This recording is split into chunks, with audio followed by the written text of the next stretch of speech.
Late one night in Paris, Driss is driving his boss Philippe through the city.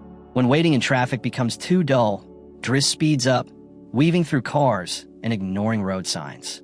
This draws the attention of the police, and Driss wagers 100 euros he can shake them off.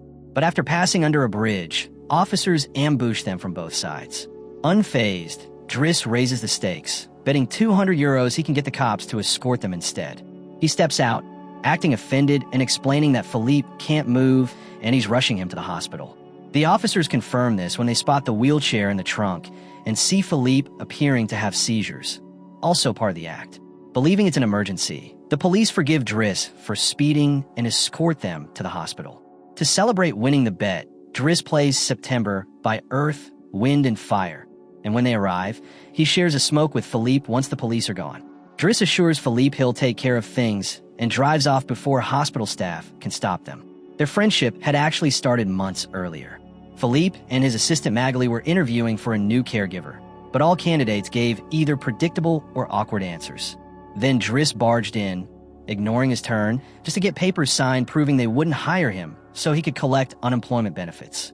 His blunt manner and playful flirting with Magali amused Philippe, who asked him to return the next day for the signed papers.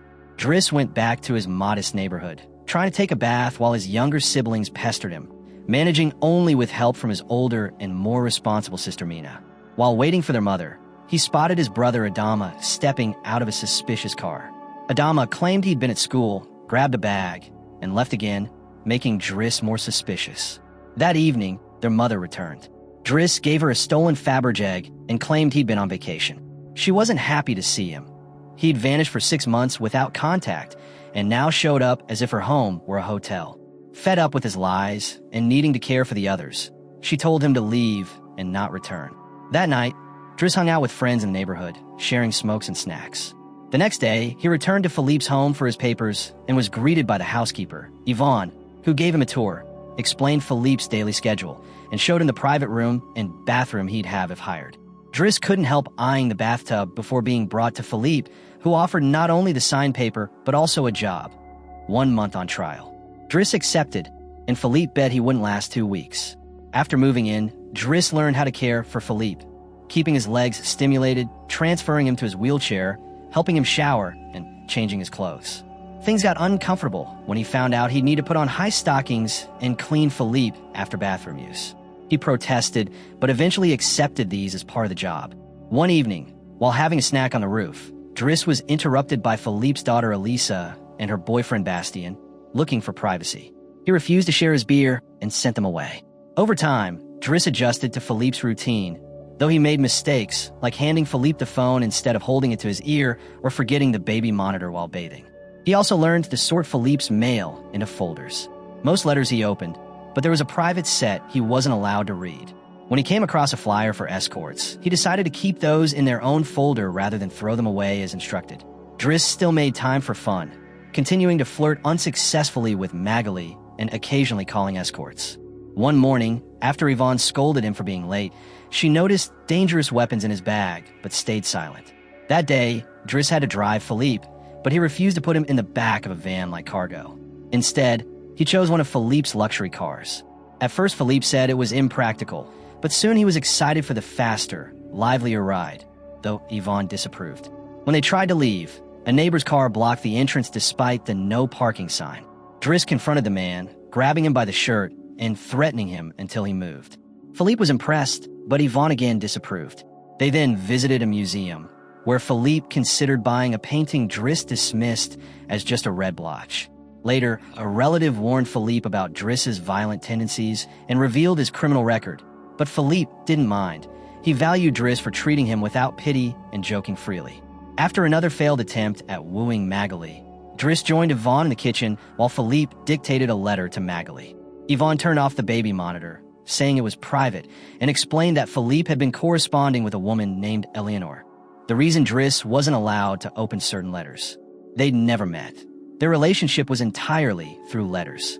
Before going to bed, Driss teased Yvonne about the gardener's obvious interest in her. Later, while trying to sleep, Driss heard strange sounds through the baby monitor. Philippe was struggling to breathe. Driss can't bring himself to ignore Philippe, So he goes to his room and calmly helps him through the attack with comforting words and a damp cloth to wipe his face. Philippe eventually dozes off, but soon wakes again, saying he needs some fresh air. This time, Driss doesn't hesitate.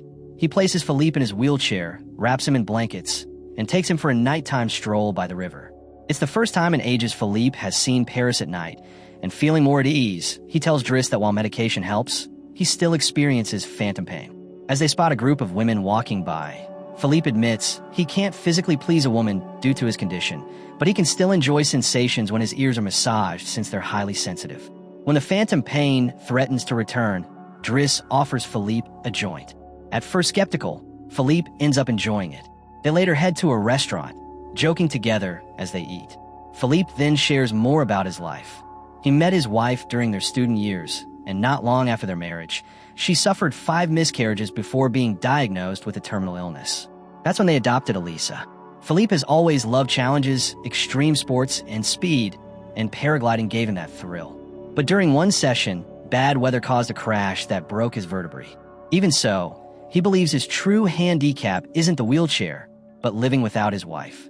After more playful banter, Philippe recalls the date and realizes Driss has completed his 1-month trial, making him officially hired.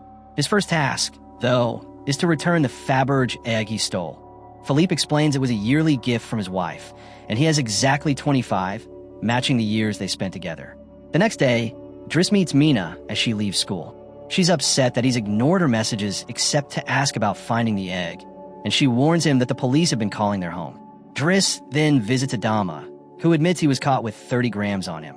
Driss offers to take him to lunch, but Adama refuses and gets into the same shady car from before.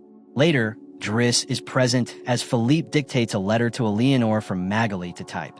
Driss finds the overly poetic style dull and suggests Philippe be more straightforward. He's shocked to learn they've been writing for 6 months without exchanging photos. When he spots Eleanor's number in a letter, he takes it as a sign and calls her, forcing Philippe to speak to her directly. The call goes so well that Philippe is soon talking to her constantly, even right before he and Driss attend the opera, where Driss laughs and mocks the costumes. The following day, Driss convinces Philippe to send Eleanor a photo of himself in his wheelchair.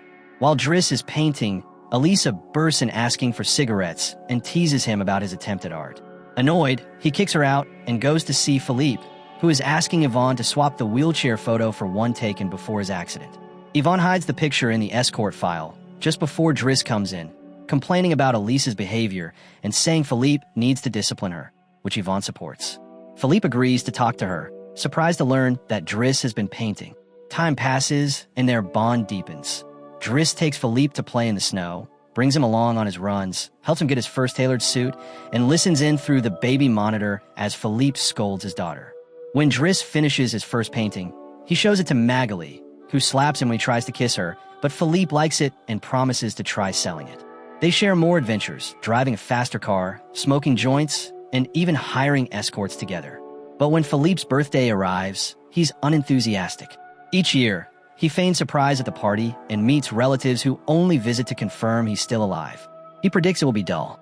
As live classical music plays, Driss looks for Elisa and finds her in tears after taking some of Yvonne's pills, hoping they'd be fatal.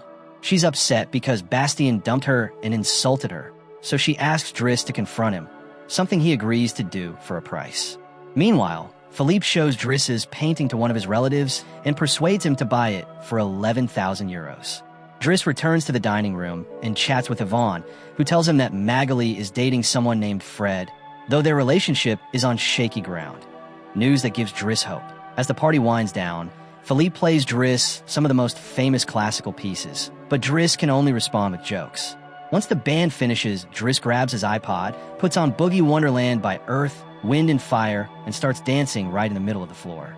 His moves are impressive enough to get everyone else on their feet, and Philippe enjoys watching the crowd follow his lead. Later that night, while putting Philippe to bed, Driss opens the latest letter from Eleanor. She's included a picture showing she's quite attractive and says they should meet next week when she's in Paris. When the date day arrives, Yvonne and Driss try dozens of outfits on Philippe before settling on the perfect one.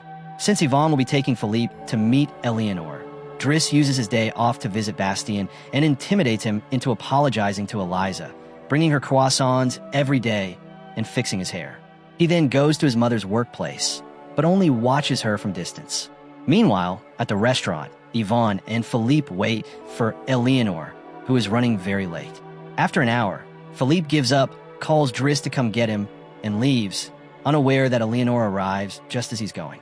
That night, Philippe takes Driss on his private plane and gives him the money earned from selling a painting, which thrills Driss.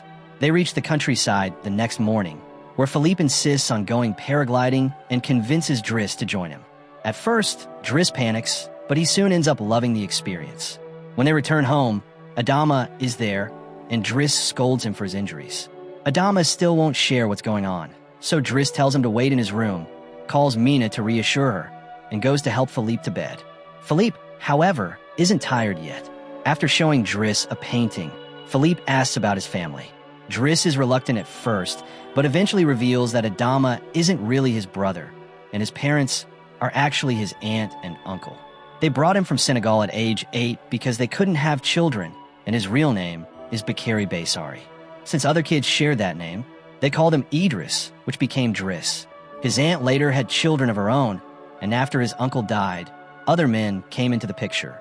Like Philippe once told him about Elisa, Driss now hears that Adama needs structure. Philippe decides to let Driss go, so he can be there for his family instead of spending his life looking after an old man. The next morning, Bastien delivers his daily croissant with an improved hairstyle. Driss packs his bags, and Magali comes to say goodbye. When Driss flirts with her one last time, she introduces him to her partner, Frederic, making it clear she's not interested in men. On his way out, Driss returns the baby monitor to Yvonne and jokes about her lying to him about Magali. Yvonne hands him the escort file he once worked on, but he's disappointed to see the picture he chose hidden inside. He throws away the file, but keeps the photo. Outside, he finds another car blocking the gate and tells the driver to move it, even though he no longer works there, explaining to Adama it's a matter of principle. Hours later, the brothers pick up their mother at the station. Back at Philippe's home, he has dinner with his new caretaker, who is uptight and dull, prompting Philippe to leave without eating. With Yvonne out on a date with the gardener, no one stops him.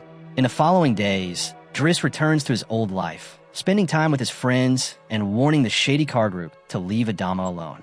At a job interview he's unqualified for, Driss impresses the employer by calling himself pragmatic and using his newfound art knowledge from working with Philippe, landing a driver job. Meanwhile, Philippe grows increasingly unhappy with his new caretaker. One night, he refuses help with his phantom pain, so Yvonne calls Driss. Soon, they're back in the scene from the beginning, speeding away from the police before ending up at the hospital.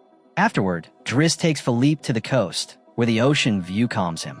Later, Driss trims Philippe's beard and takes him to a restaurant, leaving before lunch begins. Philippe grows nervous about being alone until he sees his date is Eleanor, who greets him warmly and doesn't mind his wheelchair. The real Count Philippe Pozo di Borgo now lives in Morocco, remarried with 2 daughters. The real Driss, Abdel Yasmin Selou, runs his own business and is married with 3 children. The two remain close friends to this day.